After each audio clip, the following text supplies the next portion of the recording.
E essa parte histórica da mágica? Porque, por exemplo, aquela coisa de. Porque mágica tem desde o Egito Antigo, tinha lá o cara que fazia mágica pro faraó e tal. Mas ao longo dos anos foram criando alguns estereótipos, alguns. Né, por exemplo, aí tem a cartola, tem a varinha. De onde que vem essas caracterizações assim? Como é que. Porque É, você pesquisa muito sobre isso. sim, Você é sim, um. sim. Então, você falando aí, o primeiro registro da mágica foi lá no Egito Antigo, mais ou menos 2000 anos antes de Cristo. Um mágico chamado Dedi, ou Dedi, né, gente? Sempre Aham. tem essa dúvida. Ele É, os fazia nomes deles mágica. eram, pelo A amor de gente Deus, não, aqueles nomes. não sabe. Ele fazia mágicas para um faraó, faraó Kelps, e os primeiros registros, então, é de uma mágica que ele fazia, que ele pegava uma galinha, arrancava o pescoço da galinha, depois voltava e a galinha saía andando. Esse é o primeiro registro Olha histórico só, da mágica. Isso foi escrito num papiro, e esse que papiro legal. hoje, né, ele existe até hoje, ele está num museu na Alemanha, então é bem legal. É um dos museus que eu tenho vontade de visitar, mesmo por conta disso.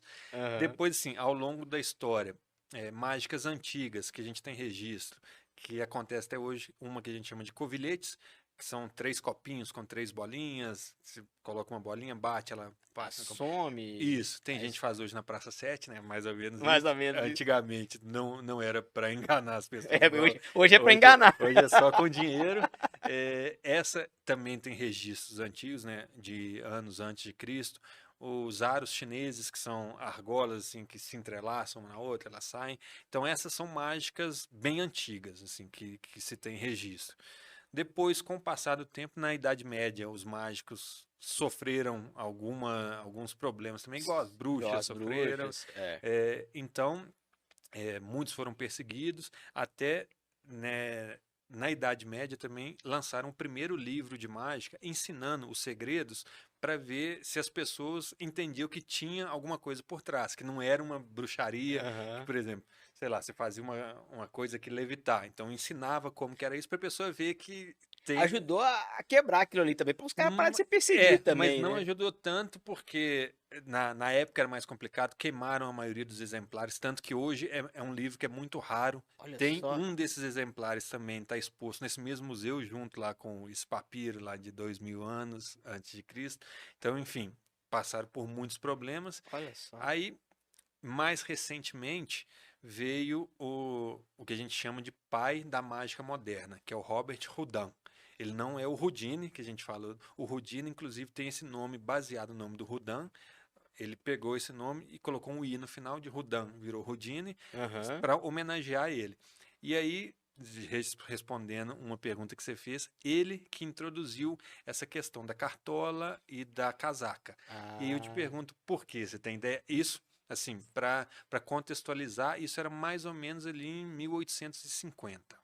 Ah, provavelmente pra alguma coisa. Tem alguma coisa a ver com nobreza, com. Perfeito. É. É, Pra não ficar subjugado isso ali. aí.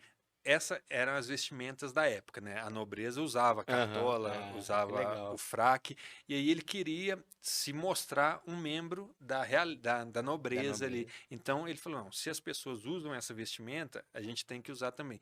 E com isso também mostrar que, por exemplo, a roupa não tem nada a ver com o que o mágico fazia. Então ele Aham. começou a se apresentar de cartola e casaca.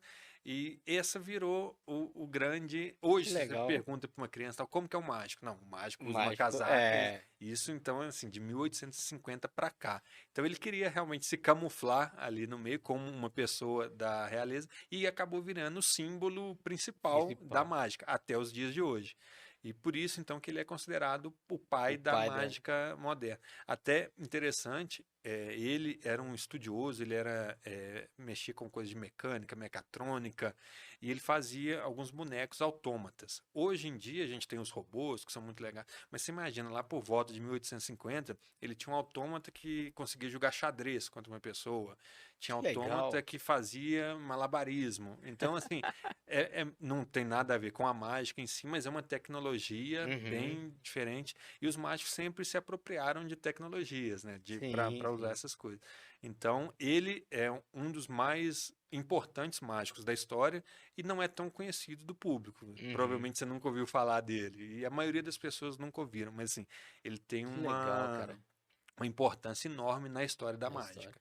por isso que é o pai da mágica moderna, né? Não, Que a e gente essa chama de hoje. sacada do tipo de vestimenta, né? Associando, foi, pô, uma sacada Foi. E, incrível. e tanto assim que hoje a gente, os mágicos que mais fazem esse tipo de mágica com cartola, com casaco, a gente chama de magia clássica, porque são os mágicos que se apresentam no palco, mais elegante e tal. Aham. Eu, por exemplo, não tem nada a ver com o meu estilo. Eu nunca, na verdade, não. Eu fiz um show uma vez usando uma casaca e falei, não, isso não é pra mim. Não é, olha Hoje só. eu apresento, por exemplo, em show de stand-up, eu apresento muito com essa camisa, com a camisa normal. Quando muito eu vou de paletó, né, terno e tal, porque é isso que a gente fala. Se o Rudan lá, na época, ele queria se infiltrar como uma pessoa normal, que realmente é isso, a gente aqui hoje é a mesma coisa. É, Então, é ninguém verdade. hoje usa mais uma casaca, né, para sair na rua e tal. É, Então, hoje está mais restrito esse tipo de mágica. né, faz sentido isso que você falou, com certeza, faz sentido.